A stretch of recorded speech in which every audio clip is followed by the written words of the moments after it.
I'm going to show you how to make the slabs for your bookends today. So I've already used the slab roller to roll this slab out. I'm going to take my rubber rib and compress it now. As I compress it, I'm really lightly running this rib in both directions along the clay. Not trying to like move the clay or anything like that. I'm just pressing to smooth it out, but also to kind of compress the clay particles so that it becomes stronger. And I would do this to both ends or both sides of my clay to smooth it all out and compress. After I do this, I'm going to either use my template, and that is a template that you either have measured out and made to a size that you want, or I'm going to use a wood board to measure out my pieces. So I'm just going to use the wood board, and I'm going to put it as close as I can to the bottom so I can try to get both of my templates on here, both my slabs. I'm going to set it here and I could use like the spear end from a cleanup tool or a fettling knife. And I'm just going to really lightly first just kind of trace it to make sure that it's where I want it to be.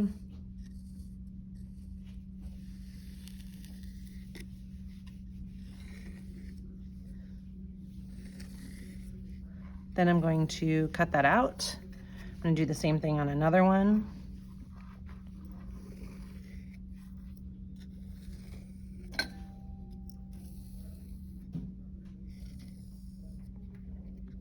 And cut that one out. So as I cut, I'm just going really slowly, making sure that I'm going right along those lines. In general, we want to be not like moving the clay too much in this direction so that it doesn't warp, and warp means to bend. We want these to stay nice and flat as much as we can. So I'm gonna take out my extra pieces, save these so they don't get all dry, and then cut out my second one. So my clay right now is pretty plastic, which means that it is pretty wet and movable, which is great for a lot of hand building, but for what we are doing, it is not so great. We want these slabs to be able to hold themselves up on their own and not like slump over or fall. And the plasticity of this right now is not super helpful for that. So if I just let this sit up overnight, you can already see that it's kind of not quite even. I think that it would probably fall over. So what we might have to do is just set them on like, wrap them up on boards so that they get a little bit harder, and then they're able to hold up their shape a little bit better. We're gonna pretend like I did that, and I'm gonna show you what to do next. So I wanna bevel two of my edges, and you can really decide, you know, which edges do you like the best that you're going to use. But remember, beveling just means that we are kind of cutting an angle into this clay so that this will fit in with this one a little bit better. So I'm gonna cut an opposite angle on this one.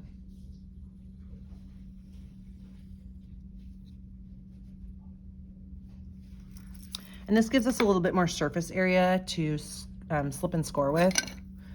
I'm gonna score these up. It is really important that you seal these really well and like attach them really well together.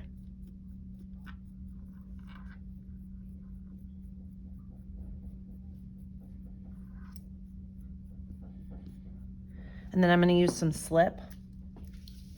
Just a minute.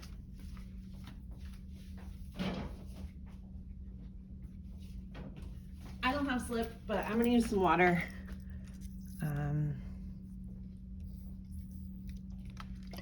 That'll work for right now. So I'm gonna put a bunch of slip in there, and then one of these is going to come up and be pressed in really firmly right in there. And you can really see this start to warp right now. So this is definitely too wet, but I'd be pressing. And then in this joint right here that I've just made, I would want to use some of my extra clay, even like the beveled clay, and I could press that back in there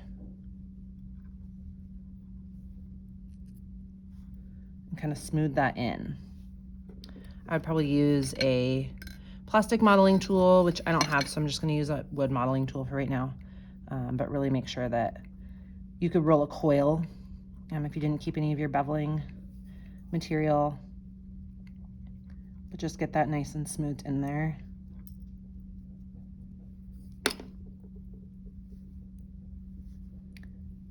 So we want that joint to be like nice and smooth and almost like reinforced, think of it that way, so that it has an extra layer of clay in there to help it hold up.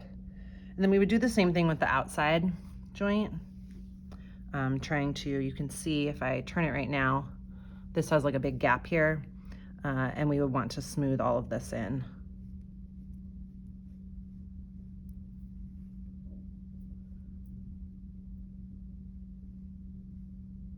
And make sure that it was nicely sealed together.